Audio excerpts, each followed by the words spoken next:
Do you smell what The Rock is cooking?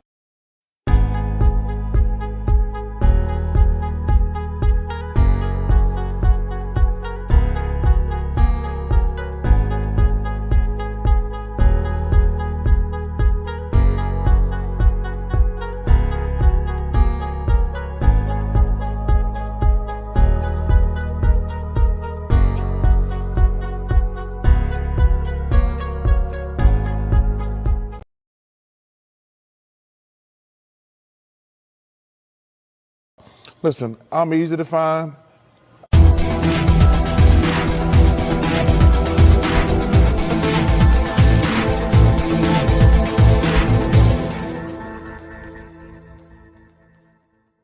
And then they can kiss my ass.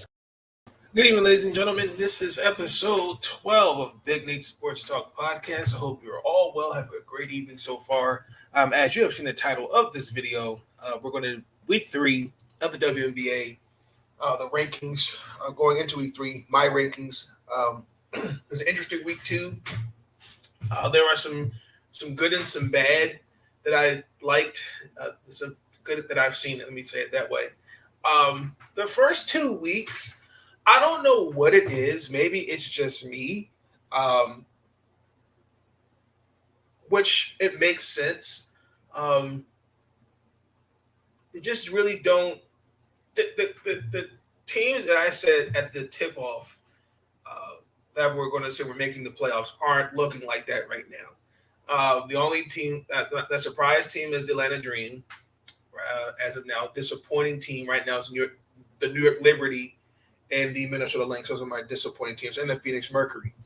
But overall, I'm kind of getting this. I don't know what it is. I can't put my finger on it, but I've just noticed, like the first 2 weeks, I like something just doesn't feel right when I'm watching the games. So I'm taking all that into consideration. I'm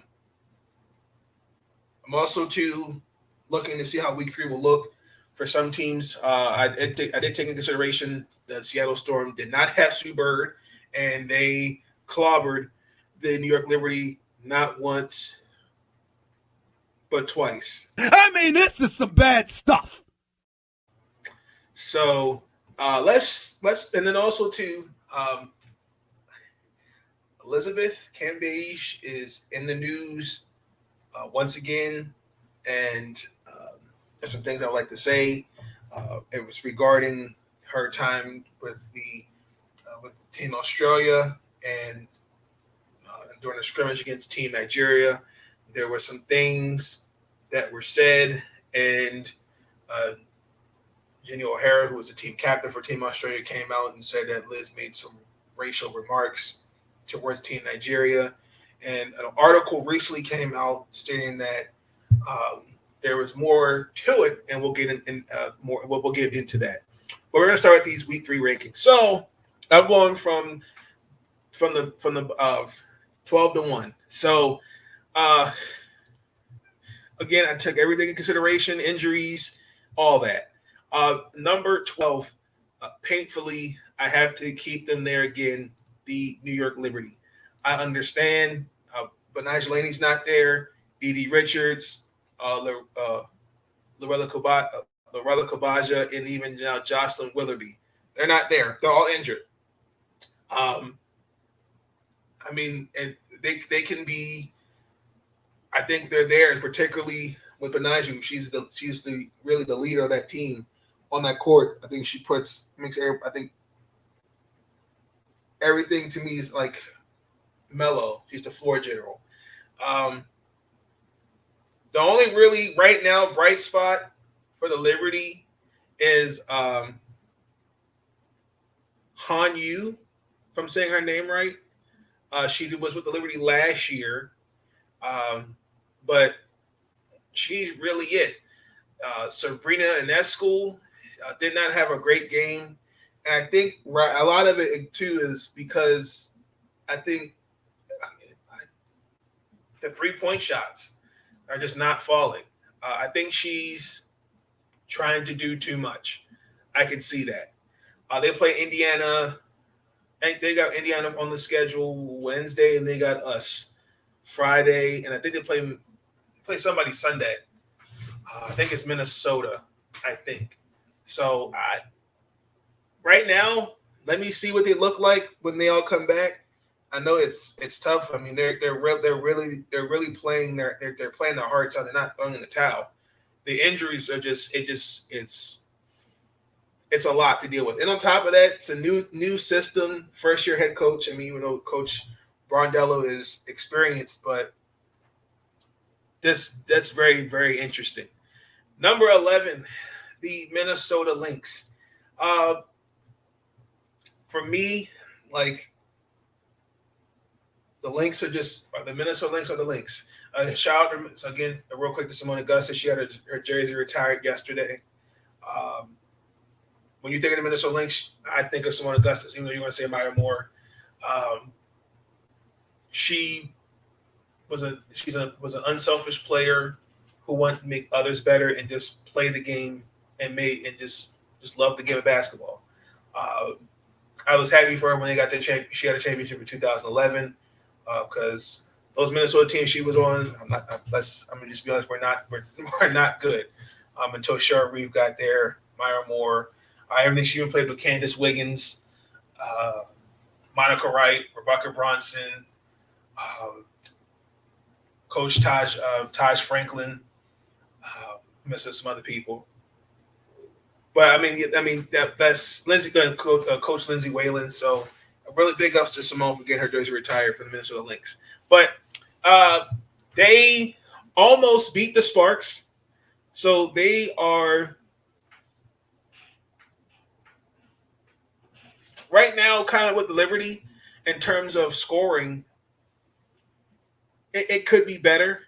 I think again the injuries, like I said. Dermatis, I cannot think of her name. She's a forward for them. She's injured. I think you're kind of still figuring out the chemistry. They signed Mariah Jefferson, and I think she's kind of found her way in there.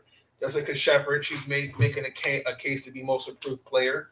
Ariel Powers, I know, got hurt last night with a facial injury. I did not expect this to be like Sylvia's Bell World Tour to be like this. I was not expecting it. I do expect it to get better as time progresses. But I can't really figure out the roster decisions that have been made for the Minnesota Lynx.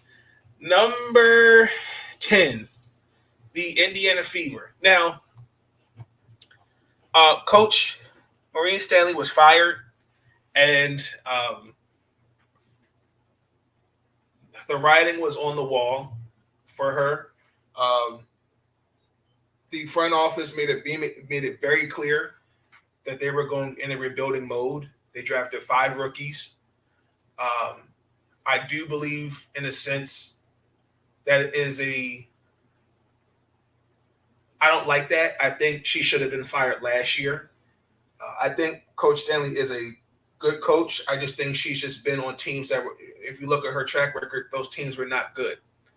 I don't really understand why would you fire somebody where we're going in 9 games into the season and you just decide, oh, we're going to cut ties with you. That makes absolutely no sense.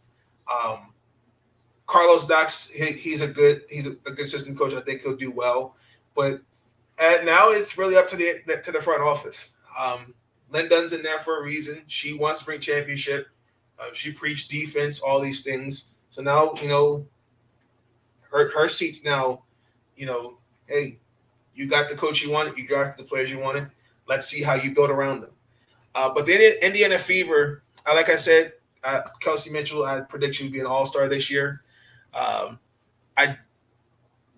They snapped that 5-game losing streak against the Sparks. Alyssa Smith did come back off an ankle injury. So, they're still figuring out the motions. I just feel like this is the team that's going to have some growing pains with it. I know Carlos Knox is a good player developer. I've seen it when he was, I think he was with I can't remember who he was with. I can't remember that, but I know he's pretty good with player development. They're also bringing back Coach Kloppenberg because he's also a former WNBA head coach. So I really do think that let's see where it goes. Number 9, the Phoenix Mercury. Now, first and foremost, I'm gonna come to the defense of Coach Nygaard. I don't even know why we're calling for her job we knew she came into a situation. Number one, there's no Brittany Griner there, sadly. That's number one. Number 2, you're dealing with a lot of injuries. When I mean injuries, Skylar Diggins was off for a little bit. Kia Nurse is still coming off her injury. I think they're really, honestly and truthfully, really trying to figure things out chemistry-wise. I'm very disappointed, kind of really where I would thought the acquisition of Tina Charles would make everything better, but I don't see that. It's just been a really rough start. They got embarrassed, and Atlanta was like 81-54. What was that? What the hell was that? I'm sorry the H words and the D words aren't appropriate over the airwaves, but it's going to be today. I don't know how much more of this I can take. How in God's name? I know Sophie Cunningham did not play because she's on health and safety protocols, which has been a mess right now for the WNBA, but that's on the subject for the video. Kia Nurse, she's still nursing back her ACL injury. And I mean, Shea Petty is done with a back injury. I mean, Diamond DeShields in that game against Atlanta was the only one that was in double figures. Tina Charles, Skylar Diggins-Smith, and Diana Taurasi, I believe they combined, I think it was for like 15 points. I mean, this is some bad stuff. I don't know what I'm going to do. I don't know what I'm going to say. I don't know what I'm going to do. I don't know how much more of this I can take. I just don't know. This is ridiculous. And then again, and Brittany Griner's not there. I think emotionally, mentally, that's your teammate. That's one of their sisters. That's really hard. That weighing on your mind,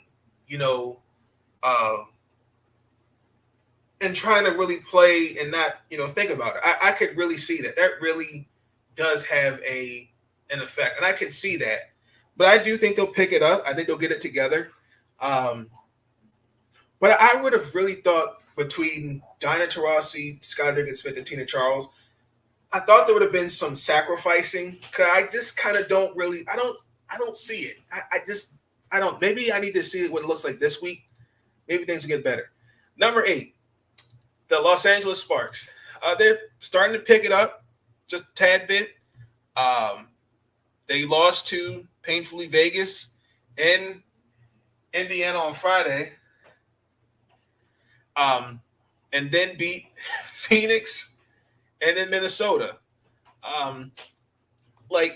I know Jordan Canada's has a hamstring issue. Kennedy Carter has been stepping up.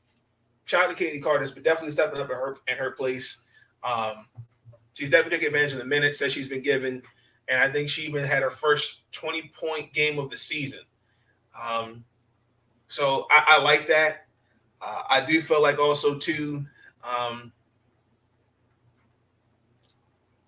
Lexi Brown, shout out to her. She hit her 100th career three-pointer. I don't know why people said she didn't need to be in the WNBA. I think she brings a lot to a WNBA team. For me, comes to mind other than her shooting is defense. So I'm gonna give her flowers on that. I do kind of question Derek Fisher's play calling, but I think they're starting to get it together. Like, let me see if they all look like healthy. I think the Sparks will be okay. Number 7, the Atlanta Dream. If you told me again, after we blew them out by 20 points, that's so far their lowest score so far this season. Bounced back and demolished Phoenix. Like, I give Atlanta, I gotta give Coach Wright credit. She's really rebuilt this roster of girls with women, with these ladies that can compete, and they just play hard. Particularly on the defensive side, they play physical. Cheyenne Parker, I think, can be an all-star. Christy Wallace, who I didn't know who that was. She really is. She's a good player. Erica Wheeler really is a tone setter. Nia Coffey, they've just really, really done a lot, and I gotta give Coach Wright and the Atlanta Dream a lot of credit. Tiffany Hayes, I know she is back from overseas, so they're gonna let her come back at her own pace, so she's really resting herself. And then also too, Monique Billings was back as well. So let's see. I'm curious to see. I might be eating crow with the Atlanta Dream. They could as a potential playoff team, but we're still early in the season. We still got some ways to go. Number 6, the Dallas Wings. Like, they beat Connecticut.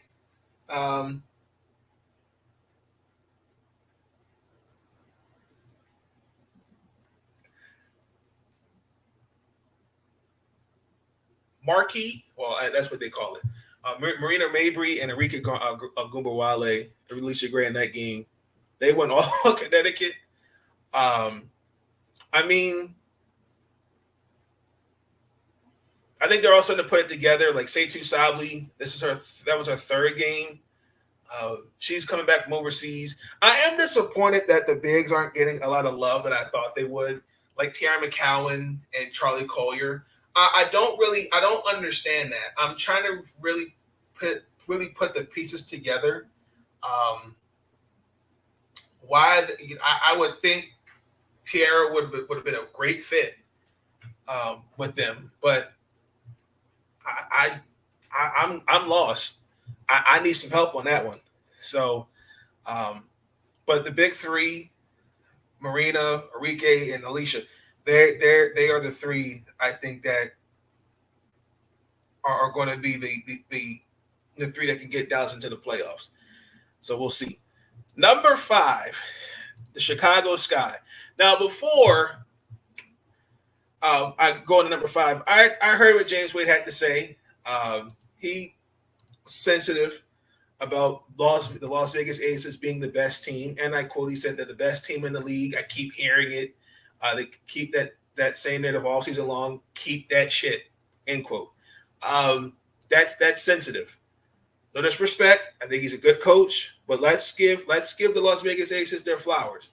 I said it on the first day of the season. Asia Wilson will be MVP. Becky Hammond will be Coach of the Year. This Aces team is on a mission. They look really, really good, and you have to give them their flowers, whether you like that or not. Now, looking at Chicago, yeah, they're trying to put it together, but there's still kind of some things offensively they can work on. I mean, like, they against Las Vegas, they were not a great three-point shooting team. Like, that's one glaring statistic that sticks out to me. I watched that game. Like, other than that, yeah, the Chicago Sky, they're fine. But if you feel like they're not the best team, okay, well, prove me wrong. But until then, like, I think the Sky are doing fine. I think they're getting everybody back. Van Quigley, Azurá Stevens. I like Azurá Stevens in the starting lineup. I think that's a good lineup running with Candace Parker. I'd like to see Emma in there, but that's too big of a starting lineup. So I like Azurá Stevens in there a lot. I do. Number 4, Seattle Storm. Now, with the health and safety protocols really hampering going around, Sue Bird was added on the list, and she didn't play Friday. She not play Friday? Yeah, she did not play. She didn't play last night.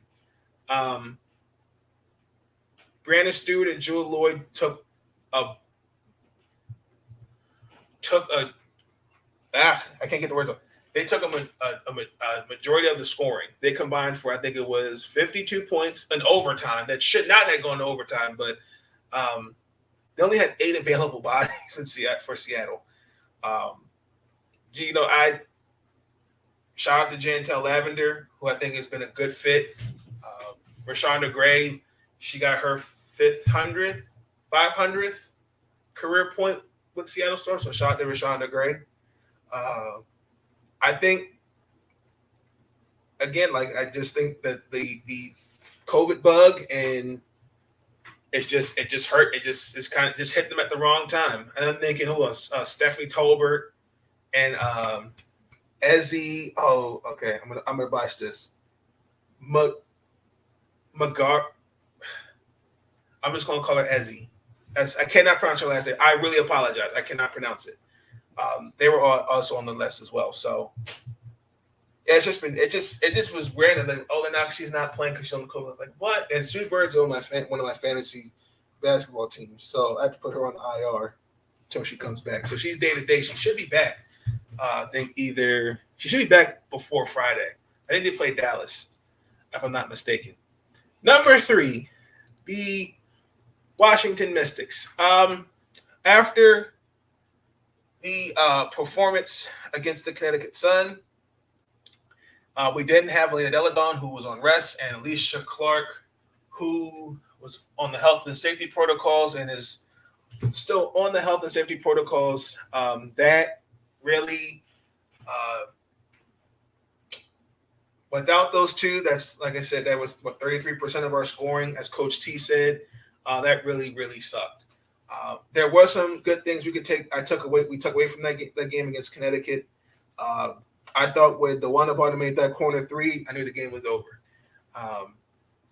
Other than that, I mean, they're finding ways they can. I think the Mystics have proven they can win without Elena. The only issue I have is its consistency. I thought watching them blow out Atlanta the other night, I was looking for that same team against Connecticut. I didn't see that. I do think they'll pick it up against Indiana. I do, because Atlanta will be back by then. And then we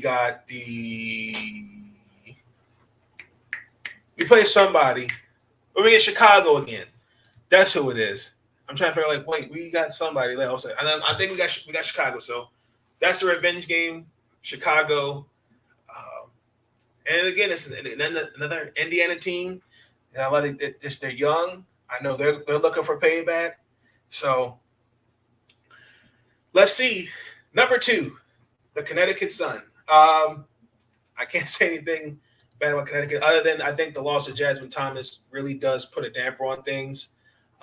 I still think they're going to be fine. I believe they will be fine. That lineup with I can see now pretend. I know they had Natisha Heidemann out there. They had her.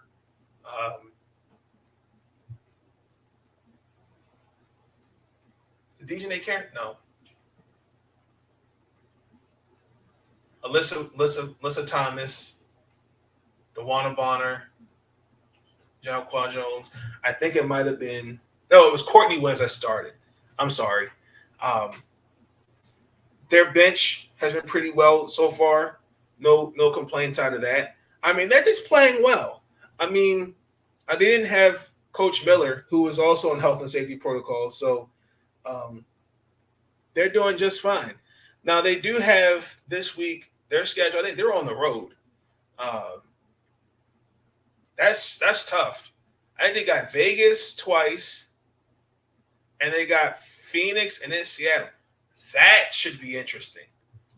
That's the matchup to pay attention to, ladies and gentlemen. The Connecticut Sun versus the Las Vegas Aces. I think they played them Tuesday and Thursday. I think that's the schedule. That should be really interesting. I can't wait to see those games. And then number one, the Las Vegas Aces. My only concern is with the Aces, I'm not really liking the amount of minutes that the starters are playing. And I'm not also liking the fact that the bench is not producing numbers. That's very concerning. Well, I mean, they're producing numbers, but I think to have your starters play that amount of minutes, that's very, very taxing, and that can wear on you as the season progresses. But other than that, they're playing fine. I have no issue with them.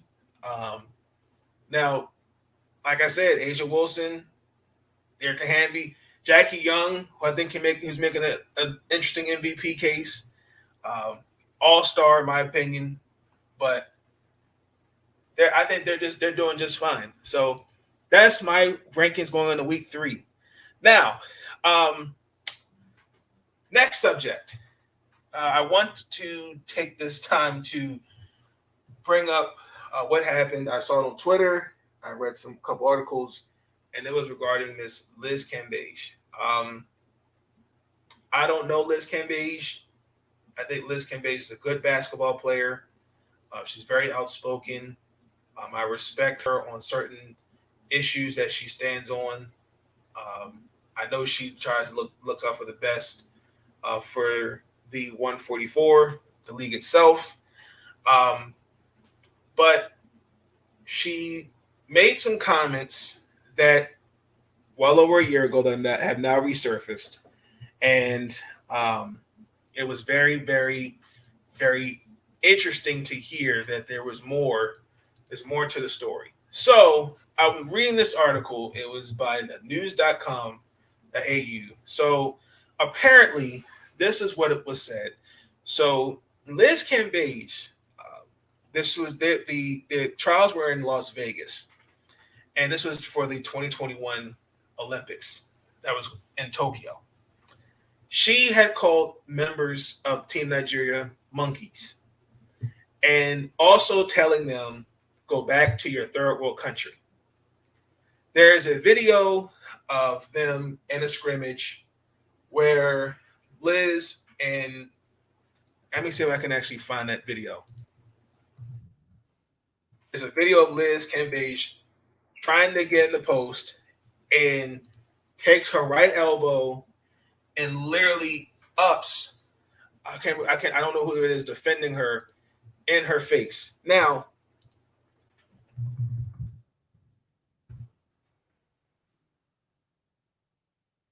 if I can find it. If I can't find it, I do apologize. But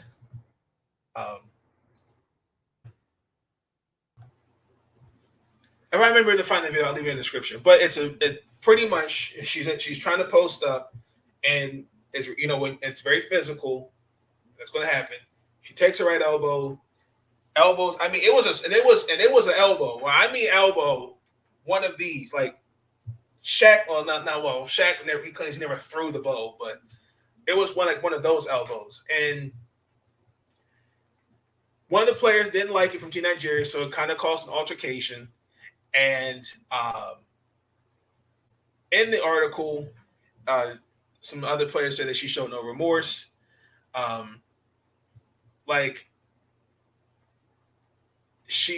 Others were saying that they felt no remorse when she apologized. One of the team members said, and I quote, "That's what I recall, the term monkeys, yes, and go back where you came from." She definitely used monkeys or monkeys, end quote. Another player during this investigation said, and I quote, "I was on the court. She definitely said, go back to your third world country. I didn't hear it, but teammates confirmed she did call us monkeys." Now, Liz Cambage's lovely PR came out with this statement. The incident that took place during the pre-Olympic scrimmage with the Nigerian team was handled privately almost a year ago. I am very disappointed and hurt by the events and the accusations that have unfolded in the Australian media. The recount of what took place is inaccurate and misleading. I did not use the racial slur towards the Nigerian team that has been circulating. After I unintentionally fouled a Nigerian player on the court, I was then physically assaulted by this player on the sideline of my bench. I was hit in the face and punched on the ground, but I walked away. Prior to the game, I asked to sit out because I was concerned about my mental and physical health, which I have addressed publicly. We did not have professional referees to manage and prioritize both teams' safeties during this highly physical scrimmage. This is not an excuse or justification to the events that unfolded or my actions. However, I feel that a full picture of the environment that led to this outcome must be shared. I have taken responsibility and accountability for my involvement in what occurred, and I genuinely apologized to the Nigerian team. And once again, I am sorry that these events are being rehashed. I truly hope that I can move forward from this incident and apply actionable effort to my best self. Thank you, Liz XX.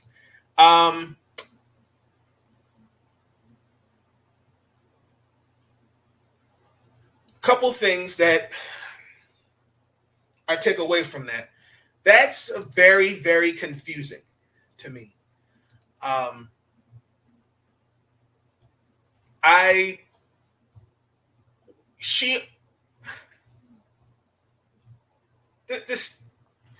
The statement made sense, but it threw me off because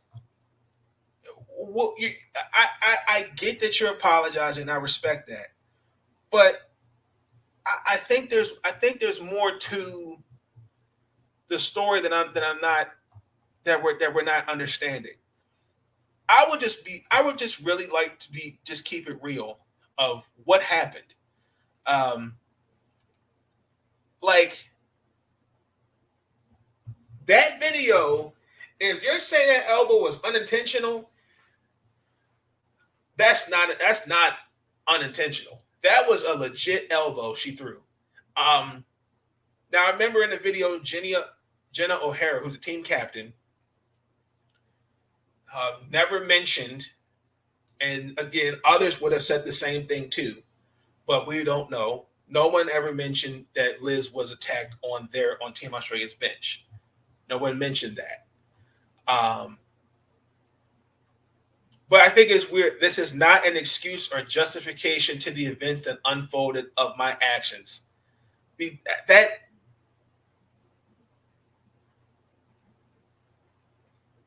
I just don't know what to feel about that. Because there's a couple issues that I have. And now she's with the Los Angeles Sparks. And it hit me. Because Nneka Ogwumike, and Chiney Ogwumike, and even their younger sister Erica, I believe it's still with Dallas. I know Erica was on that team. Now, I've made a video about it. Nneka should be on an Olympic team. But when they signed her, it seemed like everything was hashed. Everything was talked about. Everything was laid at the table. And I don't see that. Now, I'm going to play a video. It's a shout out to, let me make sure I have her name right. I don't want to say her name right. Jackie Ray, who's a beat writer, who's a writer for the Sparks. She's a multimedia journalist. But in this video, she asked Nneka regarding that question, regarding the remarks. And I just want you guys to just hear what she's saying. Because what I got from it for me, it's saying, okay, look, with all due respect, I understand you guys, your frustrations, you're upset, but we as a team, we talked about this. She wants to move on from it, which I totally I get it, but I don't really know how you can move past that. That's my issue. But we're going to play. Let me make sure I have the audio on. Yep. Good to go. All right. Now here's the video.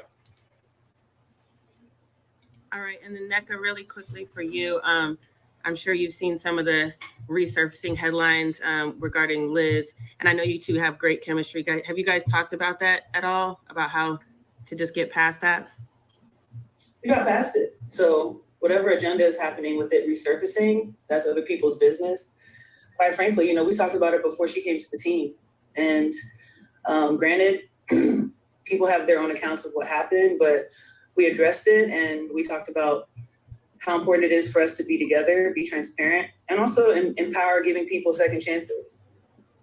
I think that she could probably have more to say to her side of the story, but as a team, we talked about it and we addressed it. And that's really what it is. I think that anything else is really not anyone else's business unless Liz comes out and says what she wants to say. That's kind of all I have to say about it. And we have Liz's back. Yeah, we do. I just wanted to really point out right there when Kennedy said that, I just kind of watched Nneka's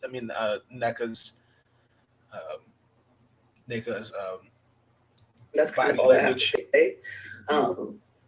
That's kind of all I have to say. And we have Liz's back. Yeah, we do. That's interesting. That's very interesting. Now, again, I've made it vehemently clear we can agree to disagree.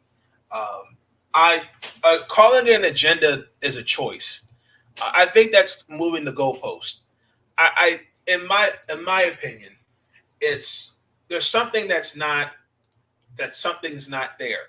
I do believe in giving a person second chances. I do, but my thing is that I look at Courtney Williams, for example, last year, right? She was suspended for something that happened off the court, and they suspended her. And that happened during the All-Star break. I understand this is a year later, but I think it's kind of interesting. Sometimes publicity is not always good publicity. Sometimes you need, I feel like there's this, if we just put out good publicity, we're okay. I think that what bothers me is that why did Liz not come out and respond? That's question number one. I think to call other Black women monkeys, I think that kind of crosses the line, in my opinion, because it's narratives and stereotypes that have to be fought every day, and I think that's another one that doesn't need it. I don't understand that. I think, but it'd be nice if she'd been in front of those cameras, but I know she's not going to do that. I just feel like, am I saying she needs to be banned from the league? No. But I do think she needs to be held accountable for it. Because, I understand it was a year ago. I understand that. But what example are you setting?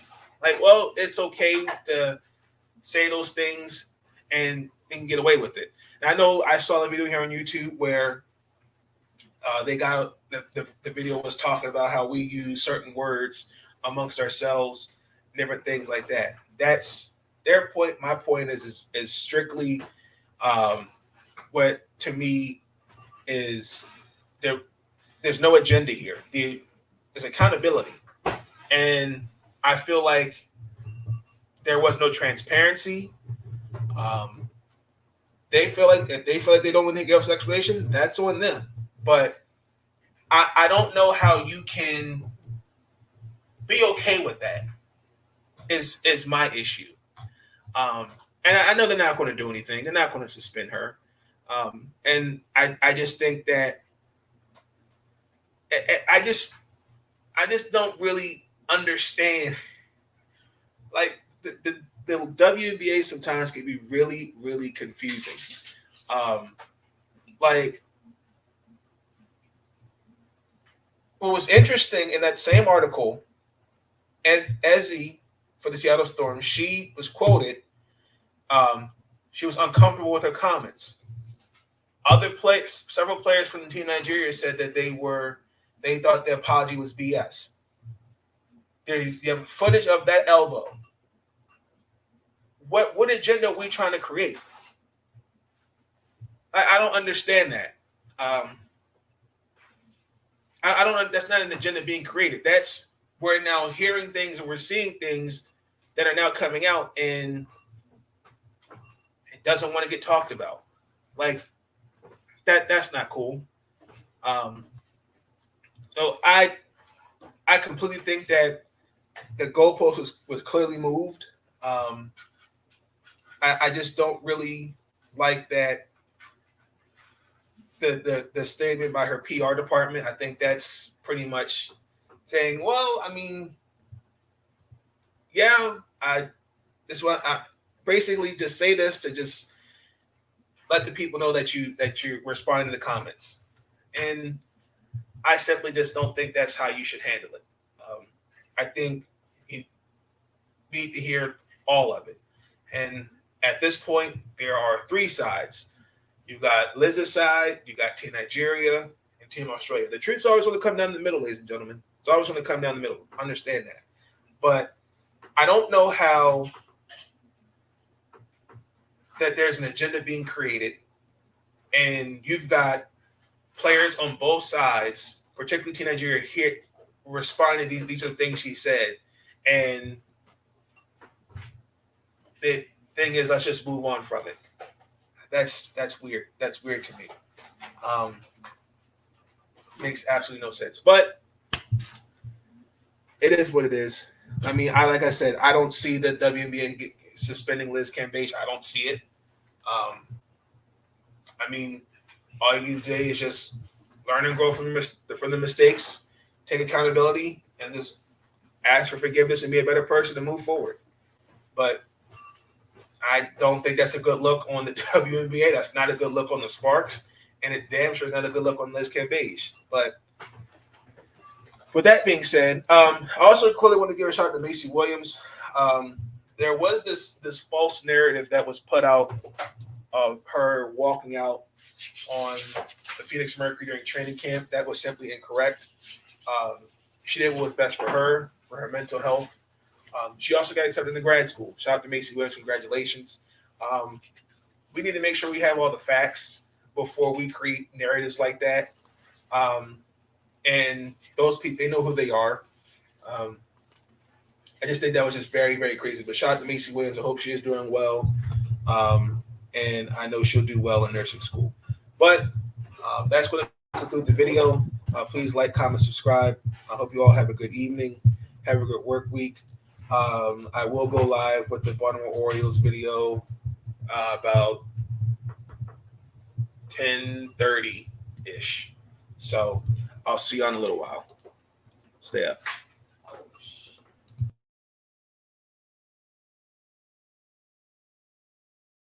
Listen, I'm easy to find. These videos are tremendous. Like, comment, and subscribe, and hammer that notification bell. And listen, they can kiss my ass if they don't like it.